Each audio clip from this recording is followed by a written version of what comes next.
back up in this. You already know what time it is. It's Mecca Season 9 finale time. It's UFC 281. It's time for another Labyrinth / UFC breakdown full card prediction joint. We got a 14 fight banger pay-per-view breakdown for you. You know we jumping straight into it. First fight of the night is a light heavyweight scrap. Carlos Ulberg versus Nikolai Negumereanu. Carlos Ulberg is an athletic big guy from New Zealand. Kickboxer, likes to strike at range. Great hammer, not so great nail. He wants to feed you right hand counters all night until you're out, or just pick you apart with body kicks and jabs as he circles the cage looking to set up a head kick. The opponent, Nikolai Negumereanu, is a pressure fighter who isn't amazing in any one area, but he's well-rounded in his attack. He isn't a technical striker on the feet, and he doesn't have good defense by any means either. In fact, there isn't much in the way of any kind of technique at all to anything he does. He mainly just likes to spam right hands, both overhands and straights. His biggest weapons are his pace and his ability to crash space. Ulberg is definitely going to want to get the night started off right for the City Kickboxing boys on the card, and I wanted to find a reason to pick him here, but his opponent's granite chin and great cardio are reasons to fade him in this spot that I just can't ignore. I'm taking Nikolai Negumereanu to outlast him.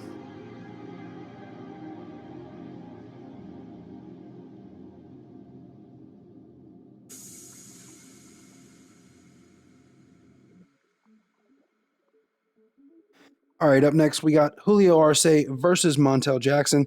Intriguing bantamweight matchup right here. Two high-level strikers who both have plenty of time inside the octagon. Montel Jackson is a rangy stand-up fighter who will have a near 6-inch reach advantage in this one. He has effective offensive wrestling, but he needs to work on his takedown defense because he has been taken down and controlled at times when the opponent didn't want to stand with him. Now, Julio Arce is more of a technician on the feet. He's a crafty stand-up striker as well with a solid boxing background. Being a Golden Gloves champion is an accolade that's only as good as the area it's out of, and Julio Arce's New York title is one of the better ones you can get, as evidenced by his good fundamentals in boxing technique. Nice footwork, clean timing, and he features an excellent jab.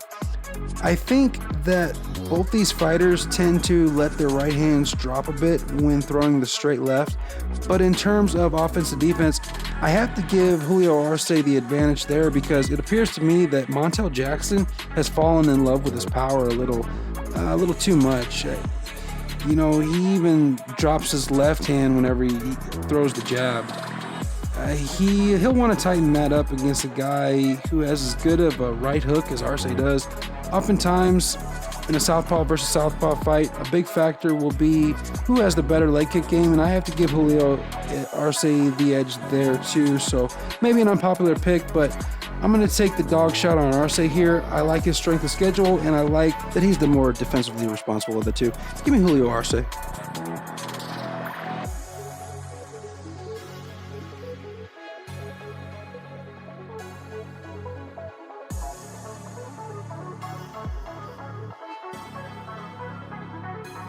Up next, we got Mike Trizano versus Seung Woo Choi at featherweight. Tough fight to call right here between two guys who both may be a bit overhyped, if I'm honest. Mike Trizano is a solid Muay Thai striker who likes to counterpunch, and he can wrestle a little bit. The opponent is Seung Woo Choi, and Choi's a talented kid, but he seems somewhat green on the feet to me. He's big and rangy, and he can strike. He's got good power, and his technique's okay too, but he gets way too wild when he's pressing forward. If he can clean that up and continue to work on that grappling attack that he showed some of in his last fight, I think he'll turn out to be a decent prospect. Now, as far as a pick here, you know, both these guys get hit way too much to really feel confident in a side. Choi got dropped all over the place last time out, but at least he was able to fight through it, so he showed some heart and toughness. Then you got Trizano, who also got dropped all over the place, only he ended up getting knocked out pretty badly there. I like to see guys take a little more time off than just 5 months after taking a beating like the one Mike Trizano took this past June, so I can't take him against a hard hitter like Choi right now. Plus, if all things are equal on the feet, Choi having that underrated ground game in his back pocket could be to his benefit. I'll take the favorite, Seung-Woo Choi, to get the win.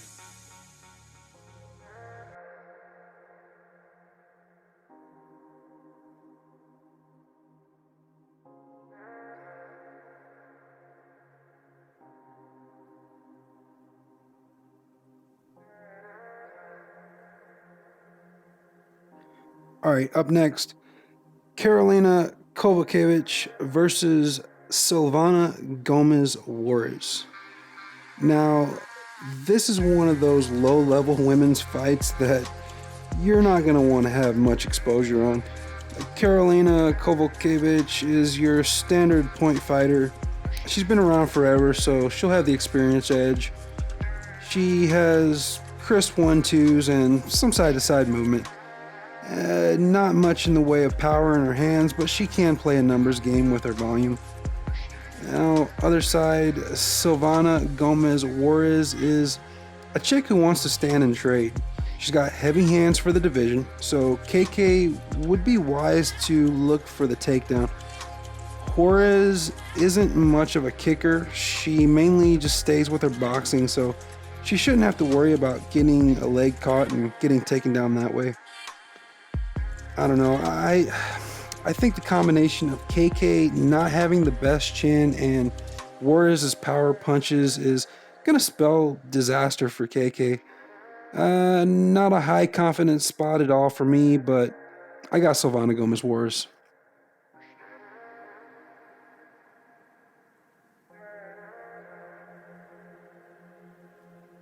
Otman Azaitar versus Matt Frevola up next. Matt Frevola is a throwback to the early days of the UFC. He steps into the pocket and swings wild haymakers until either he or his opponent is sleeping on the canvas. He can wrestle, but he chooses to stand and bang most times, which gives many opportunities for him to get caught because his offensive defense is essentially non-existent. Now that's going to be a huge problem for him here because Otman Azaitar is that guy you definitely don't want to let tee off on you. Zaitar is one of the most dangerous power punchers in the lightweight division. So the smart move would be for Matt Frevola to look for the takedown early and often in this one. But let's face it, no one's ever accused Matt Frevola of being the smartest fighter out there. So yeah, I got Otman Azaitar chinning him. Give me a Zaitar by knockout.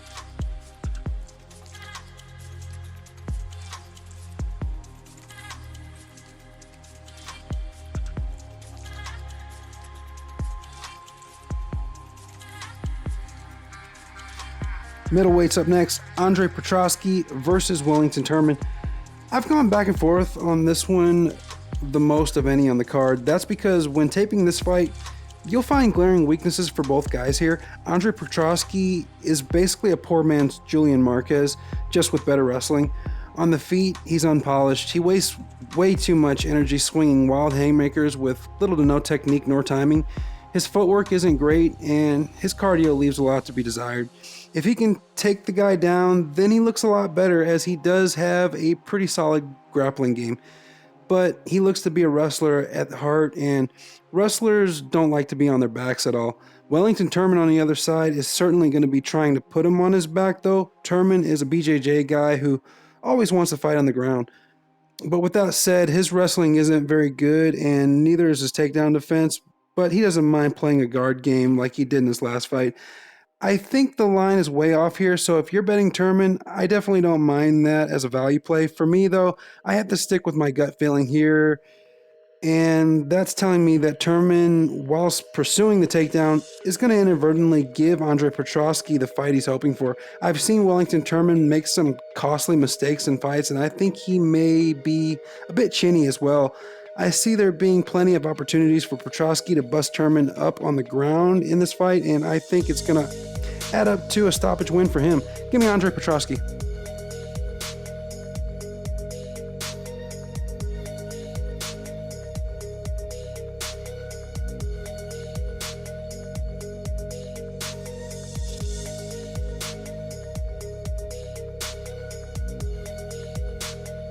Next fight up, Molly McCann versus Erin Blanchfield. Fan favorite Molly Meatball is a brawler. She loves nothing more than going and getting into a bar fight type scrap. She's not much in the way of technique. She isn't particularly adept at sticking to a game plan, but man, does she put on a great show. The opponent, Erin Blanchfield, is a very well-rounded young prospect. Blanchfield has nice long-range strikes. She can wrestle if she has to. She can fight in the clinch, and her punches are both powerful and precise. Unlike her opponent here, Erin Blanchfield has shown that she can stick to a game plan. In this case, that game plan should probably be to keep Molly at the end of her jab, stick and move, and then feed her knees from the clinch if Molly is able to get inside on her. Puncher's chance for Molly here, but I think something that could be a key for Blanchfield's victory is the fact that she can switch it up and take Molly down if Molly starts having too much success on the feet. And if she gets Molly down, I think she can have a lot of success there. The line is way too wide for placing any bet here, but for me, the pick has to be Erin Blanchfield.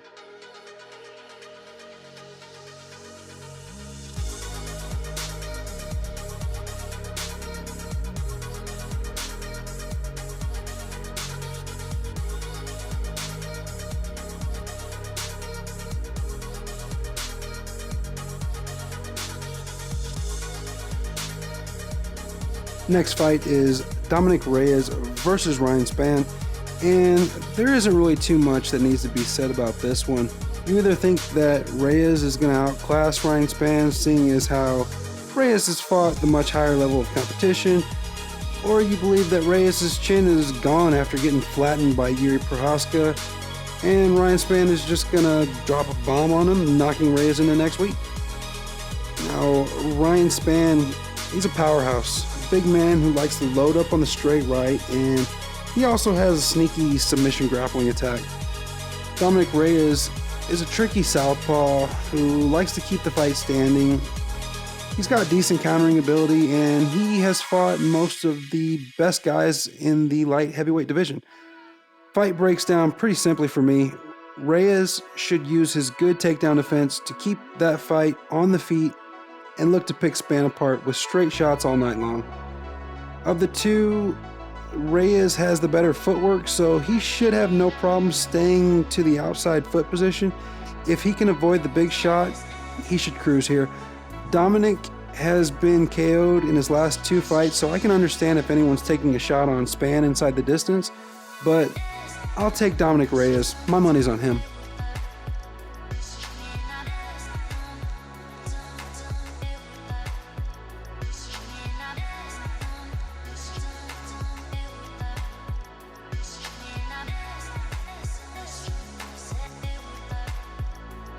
Renato Moicano versus Brad Riddell is up next, and this fight has the potential to be fight of the night because these are two all-action warriors throwing down right here, guys.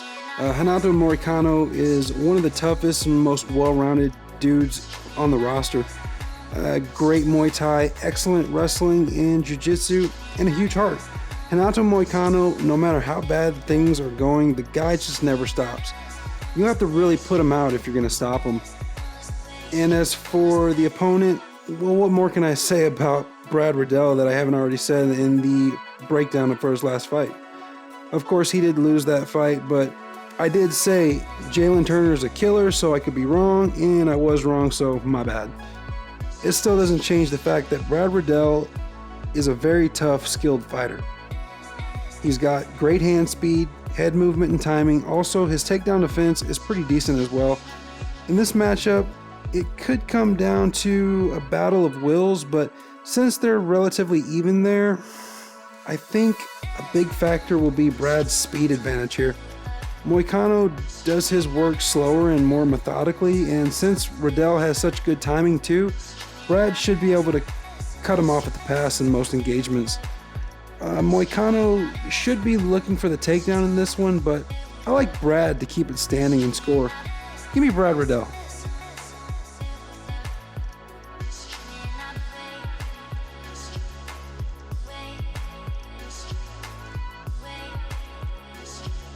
Interesting fight kicks off the main card. Dan Hooker versus Claudio Puelles at lightweight. Claudio Puelles is what I call an opportunistic grappler. His strikes on the feet are mostly just a means to an end goal of getting a hold of a guy and dragging the fight down to the ground. Everyone knows his opponent here. Danny the Hangman Hooker is a battle-tested warhorse who's been around for a long time. He's mostly known as a striker with amazing pressure on the feet and nasty knees in the clinch, but he has displayed a pretty crafty ground game for a stand-up fighter. Dan Hooker thrives in a war. He seems to always want to bring a dogfight to his man, so much so in fact that it may even end up being a detriment to his 3-inch reach advantage he'll have in this one. I'm seeing a ton of cappers out there on Dan Hooker here, and looking at the level of opposition for both fighters, yes, Dan should probably be the side. Here's my issue with that though. I'm hearing everyone saying that Puelles' thing is the knee bar. That's his move, and there's no way Hooker is getting knee barred. Okay, but forget about the knee bar for a minute. Claudio Puelles is a guy who doesn't have to necessarily rely on one thing to win in the grappling. What he really needs to do is simply get his hands on you. He sticks to you like glue once he does, and then you're stuck playing his game at that point. For me, Dan Hooker likes to step right into your office and trade so much that it's going to end up giving opportunities to get to a body lock to Puelles. I think a lot of times when an unranked, lesser-known fighter steps up to take on a guy with a big name, it can bring a performance out of them that no one knew they had in them. I think that may end up being the case here, so give me Claudio Puelles in an upset.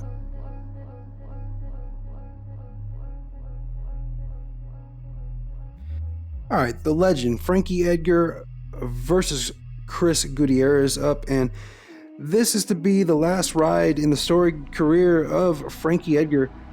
A former champion 2 weight classes up, Frankie's an old dog who's withstood the test of time.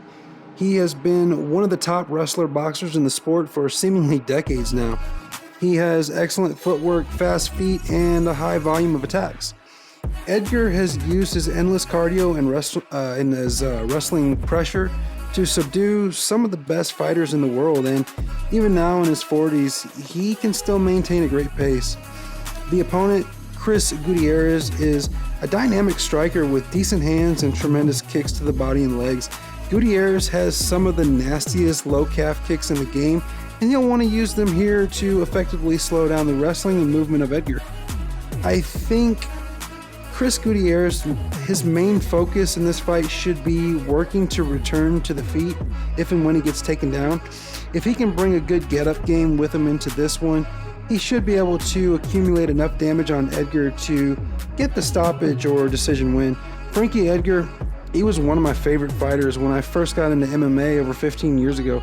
So I'd love to see him go out with a win, but I can't pick with my heart. I always preach that your picks should be as unbiased as possible and to only pick who you think has the best chance to win. Unfortunately, I don't think that's my boy Frankie this time. I got Chris Gutierrez here.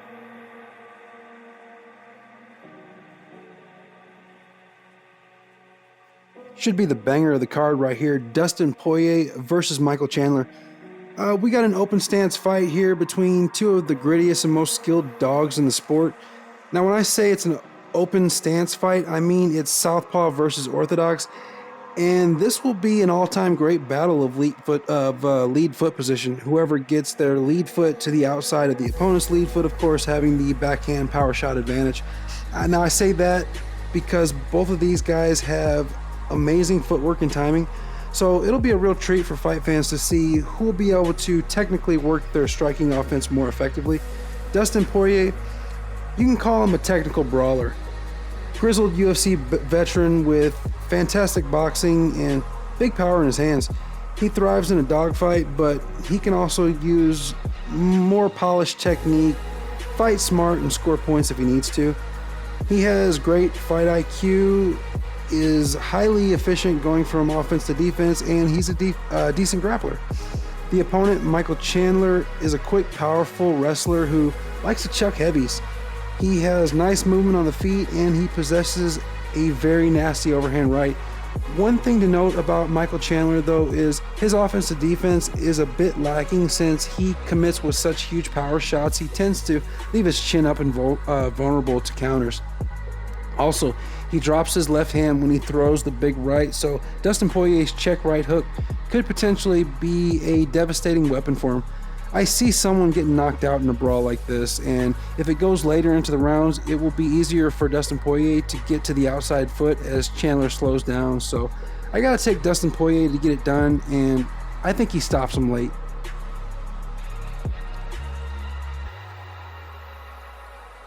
And in the co-main event, the strawweight world title is on the line. Carla Esparza versus Zhang Weili.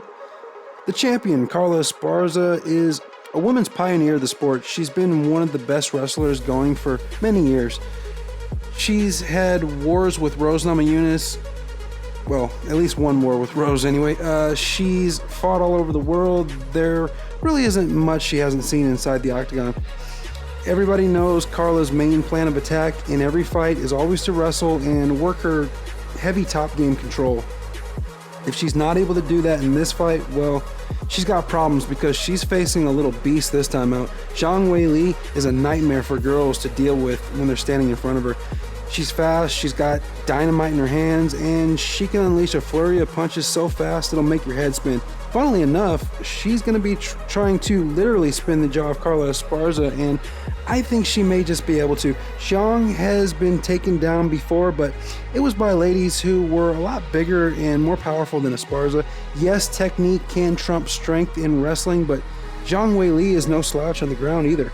Trying to shoot double legs on Weili might end up being like running headlong into a brick wall for Carla, and even if she does take her down, the question is, can she keep her down? I personally don't think so, so I'm taking Zhang Weili to stop Carla Esparza and become the next two-time champ.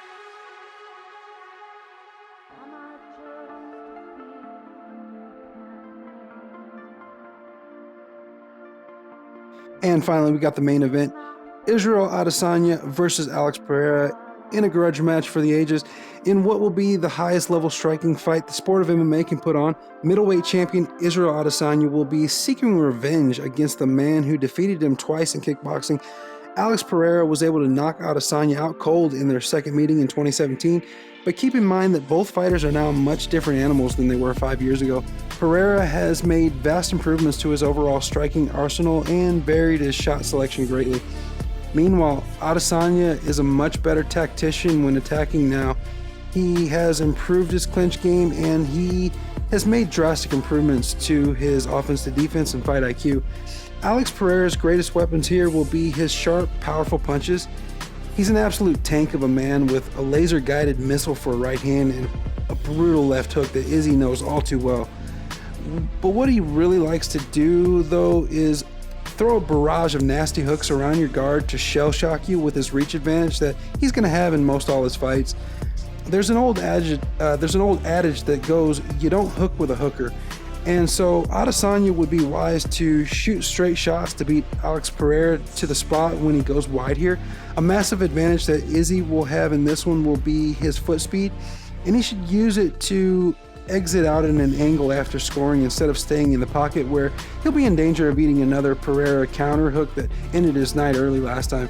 If he doesn't stand in front of Alex and brawl with him, then his superior footwork, precise punches, and elite fight IQ should be enough to carry the day. I've got the more experienced man inside that octagon, Israel Adesanya, to exact his revenge and get the TKO stoppage over his nemesis here.